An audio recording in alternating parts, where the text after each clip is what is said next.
जय मिथिला। तो देखियो 2 घंटा लाइन के बाद हम अखन अंदर आबि गेल छी और एला के बाद एतऽ बैस कऽ हम कपड़ा बिछा लेलहुँ। आब एतऽ खोइच भरब तऽ अहाँ सब देखियो केना केना हम खोइच भरब। लेकिन इएह अछि एहिमे जे दू घंटा लाइन व्यर्थ नहि गेल, कियाकि एतऽ बहुत नीकसँ बैस कऽ एकदम बढ़िआँ जेना भगवतीके आगूमे खोइच भरू। जेनाकि गाँव सबमे होइए जे बाहरेसँ लोक खोइच भरैए, अन्दर तऽ नहि जाए दैए। हमरासभ गाँव दिस तऽ नहि जाए दैए। यदि अहाँसभके गाँव दिस जाए दैए तऽ जरूर बताएब।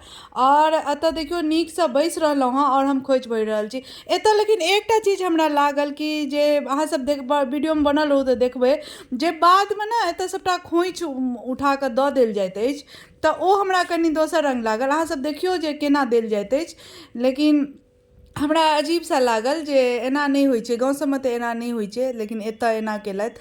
तऽ आब की करितहुँ, तऽ भरै छलहुँ तऽ भरलहुँ।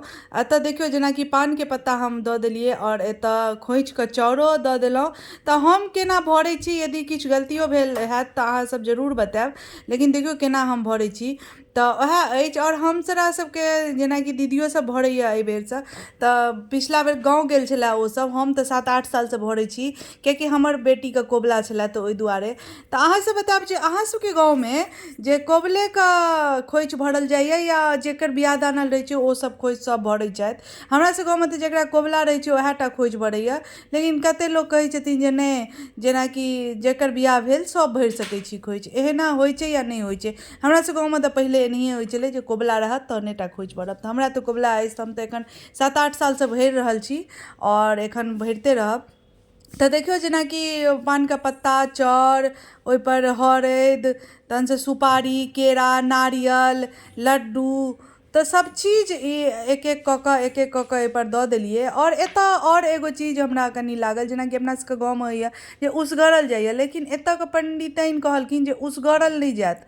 एतऽ उसगरऽ नहि दै छथिन। ओहिना मतलब भगवतीके भोग लगाउ। कहै छथिन जे काल्हिखन जेनाकि दशमी रहत तऽ दशमी दिन उसगरि कऽ आ एकर बाद भगवतीके भोग लगाएल जेतनि। तऽ ताहि दुआरे तऽ नहि उसगरऽ नहि देलथि, ओहिना कहलथि जे ओहिना गोर लागि लियौन। तऽ एतऽ देखियौ सभचीज दऽ देलिए। पाइ जे पाइयो दऽ सकै छी जकरा जतेक इच्छा हुए। और एतऽ देखियौ श्रृंगारके सामान जेनाकि एना, कंघी, टिकली, सिन्दूर, अलता, जे सब होइए, जे 16 श्रृंगार कहै छथिन, से 16 श्रृंगार एहिपर दऽ देलिए। और देलाके बाद अहाँसभ देख सकै छियै जे सभकिछु एहिठाम ओरिया कऽ दऽ देलियनि हँ।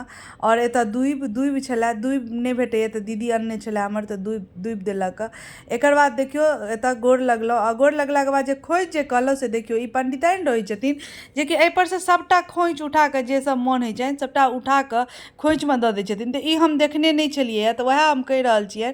तऽ कहलखिन नहि, एतऽ देल जाइत अछि, जे हम कहै छी से करू। तऽ ओहो लेकिन अपने सबके तरफके छलथि हँ, मिथिलेके छलखिन हँ। और एतऽ भगवती मतलब बनै छथिन, बनै नहि स्थापित छथिन। तऽ ओतहिसँ तऽ देखियौ ई सभटा उठा कऽ हमरा खोइचमे दऽ देलथि। आ एकर बाद बन्हैयो नहि देलथि, कहलथि बन्है लए नहि, जे एहिमेसँ केरा लड्डू सब हटा देबै नहि तऽ खराब भऽ जाय। मतलब एकटा नहि होइ छै अथीके हिसाबसँ, खराब नहि हुए ओहि दुआरे। तऽ एतऽ लऽ लेलथि और हम देखियौ हम खोइच तोइच भरि लेलहुँ। तऽ अहाँसभके बतायब यदि किछो गलती भेल हुए तऽ जरूर बतायब। और केहन लागल वीडियो सेहो। जय मिथिला।